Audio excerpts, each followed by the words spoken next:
నమస్తే, welcome to our channel. నేను మీ అనిల్. ఖమ్మం జిల్లా వైరా మండలంలో దారుణం చోటు చేసుకుంది. వైరా మండలంలో గొల్లపూడి గ్రామంలో ఒక మహిళ అంటే భార్యాభర్తల వివాదంలో మహిళ వాళ్ళ భర్తని కూరగాయల కత్తితో దాడి చేసిన కథనం కనబడతా ఉంది. వాళ్ళకి దాదాపుగా తరచుగా గొడవలు అయితే ఆ గొడవల్లో భాగంగా భార్యాభర్తల గొడవల భాగంగానే మహిళ భర్తని మరి కత్తితో దాడి చేసింది. భుజం పైన మరి అదేవిధంగా ముఖం పైన ఛాతి పైన మరి కత్తితోని దాడి చేయడం వల్ల గాయాల పాలైన భర్త. వీళ్ళకి తరచుగా గొడవలు అవుతూనే ఉంటాయి. అక్కడ స్థానికులు చెప్తున్న కథనాల ప్రకారము వీళ్ళకి దాదాపుగా పెళ్ళైన 6 సంవత్సరాలు అంటే వీళ్ళ పెళ్ళై 6 సంవత్సరాలు అవుతా ఉంది. ఈ 6 సంవత్సరాల్లో వాళ్ళకి 18 సార్లు మరి గొడవ ఈ పుట్టింటికి వెళ్ళిపోయింది ఆ మహిళ. మరి పుట్టింటికి వెళ్ళినప్పుడు మరి వాళ్ళ భర్త తనని తీసుకొచ్చే ప్రయత్నం చేస్తాడు. ఆ భాగంలోనే మరి తనని తీసుకొచ్చారు.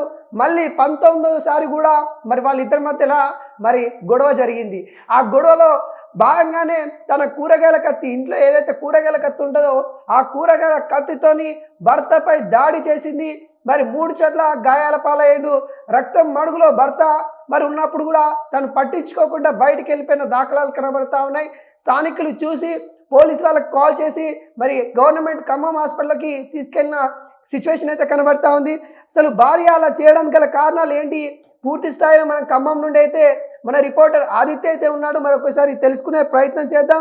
మరి అక్కడ ఖమ్మంలో ఆమె అలా జరగడానికి గల కారణం ఏంటి, మరి నిజంగానే మరి ఆమె ఏం చెప్తుంది అనే అంశాలపైన ఒకసారి తెలుసుకునే ప్రయత్నం అయితే చేద్దాం. హలో ఆదిత్య. హలో ఆదిత్య, ఈరోజు ఖమ్మంలో ఆ ఘటన ఏదైతే వైరా మండలం గొల్లపుల్లో భర్తపై దాడి చేసిన మహిళ అసలు ఎందుకలా దాడి చేసింది, అక్కడ ఉన్న కథనాలు ఏంటి? అనిల్, ఖమ్మం జిల్లాలో వైరా మండలం మన గొల్లపూడి గ్రామంలో అంటే ఇద్దరు భార్యాభర్తల మధ్య గొడవలు జరుగుతూనే ఉంటాయి కదా. అటువంటి గొడవల్లోనే ఇది ఒక రకమైన గొడవ. కాకపోతే వీళ్ళిద్దరి మధ్య 6 సంవత్సరాల్లో ఏకంగా 18 సార్లు గొడవలు జరగడం జరిగింది. అయితే ఆమె ప్రతిసారి పుట్టింటికి వెళ్ళిపోవడం, మళ్ళీ ఇంటి పెద్దలు వాళ్ళంతా కూడా ఒక ఇంటి పెద్దలంతా కలిసి మళ్ళీ చేయించడం ఇలా జరిగింది 18 సార్లు.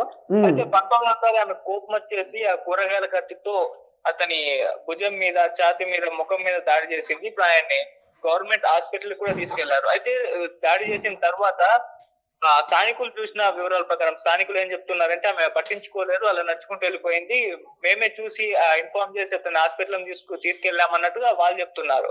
ఓకే ఆదిత్య, మరి పోలీసు వాళ్ళు ఏం చెప్తా ఉన్నారు? పోలీసు వాళ్ళ పాయింట్ ఆఫ్ ఏంటి, అసలు ఆ మహిళ పాయింట్ ఆఫ్ ఏంటి?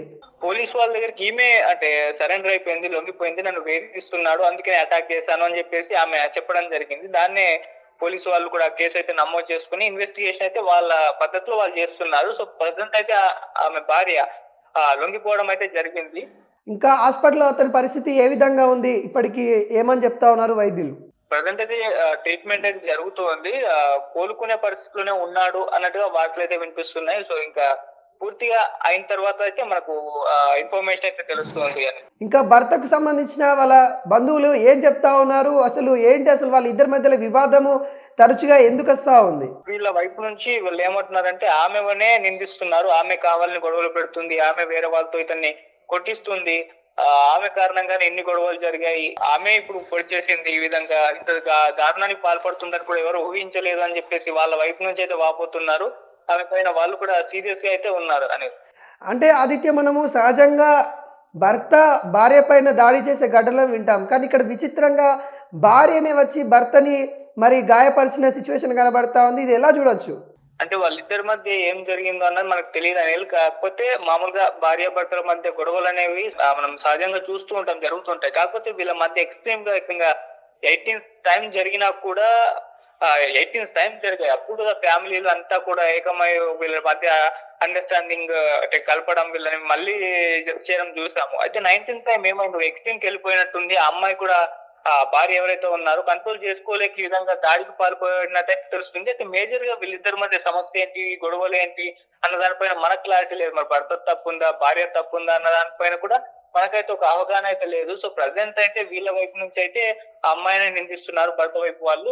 గ్రామస్తులు అయితే చూసిన వాళ్ళు అయితే ఆ అమ్మాయిదే భార్యది కాస్త తప్పు ఉన్నట్టుగా వాళ్ళు కూడా మాట్లాడుతున్నారు. అంటే అంతా పొడిచిన తర్వాత, గాయాలైన తర్వాత కూడా పట్టించుకోనట్టుగా వెళ్ళిపోవడం, మేమే కదా అంటే ఇన్వాల్వ్ అయ్యి హాస్పిటల్ చేర్చామన్నట్టుగా వాళ్ళు చెప్తున్నారు. సో అసలు నిజానికి ఏం జరిగింది వాళ్ళిద్దరి మధ్య అన్నది మనకైతే తెలియదు. సో ఇన్వెస్టిగేషన్ లో పోలీసులు చేసిన తర్వాత మనకేమన్నా ఇన్ఫర్మేషన్ ఇస్తారేమో చూడాలని. Okay, okay, thank you Aditya. Okay అండి, థ్యాంక్ యూ. ఇది ఖమ్మం జిల్లాలో వైరా మండలంలో గొల్లపూడి గ్రామంలో జరిగిన ఘటన. ఒక మహిళ అంటే వాళ్ళిద్దరూ 6 సంవత్సరాల నుండి మ్యారేజ్ చేసుకొని వాళ్ళ వివాహిత బంధంలో అయితే 18 సార్లు మరి వీళ్ళకి భారీ స్థాయిలో మరి గొడవలు జరగడం, ఆ గొడవలో భాగంగానే 19వ ఆ మహిళ మరి ఆ వేధింపులు తట్టుకోలేక నేను మా భర్త పైన గాయపరిచానని కూడా పోలీసు వాళ్ళకి వాగ్మూలం ఇచ్చే కార్యక్రమం అయితే కనబడుతోంది. అక్కడ ఉన్న భర్తకు సంబంధించిన కుండిప్పింగులు ఏమైతే ఈమె కావాలనే గొడవ చేస్తుంది, కావాలనే వాళ్ళ పుట్టింటి వాళ్ళని పిలిపించి మరి ఇంత గొడవ చేస్తుంది, ప్రతిసారి చూస్తూనే ఉన్నాము. ఈ రోజున తనని హత్య చేయడానికే మరి కుట్ర పొందిందన్నట్టు కూడా వాళ్ళ భర్తకు సంబంధించిన కుటుంబ సభ్యులు అయితే చెప్తా ఉన్నారు.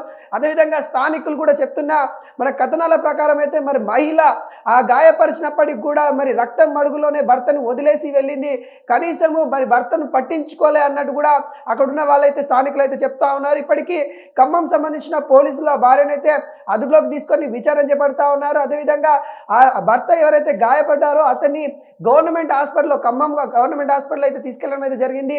అక్కడ చికిత్స పొందుతున్న అతను కూడా వాగ్మూలం అయితే తీసుకున్నారు. మరి ఎందుకు గాయపరిచింది మీ భార్య అని కూడా సిచ్యువేషన్లో మరి ఈ సిచ్యువేషన్ మన ఏదైనా కానీ భర్త భార్య మీద అటాక్ అయిన సందర్భాలు చూసాం, కానీ ఇక్కడ మహిళ మరి ఆమెకి ఏ విధంగా వేధించాడనే కోణం కూడా మరి పోలీసు వాళ్ళు అయితే అతన్ని అడిగి తెలుసుకునే ప్రయత్నం అయితే చేస్తూ ఉన్నారు.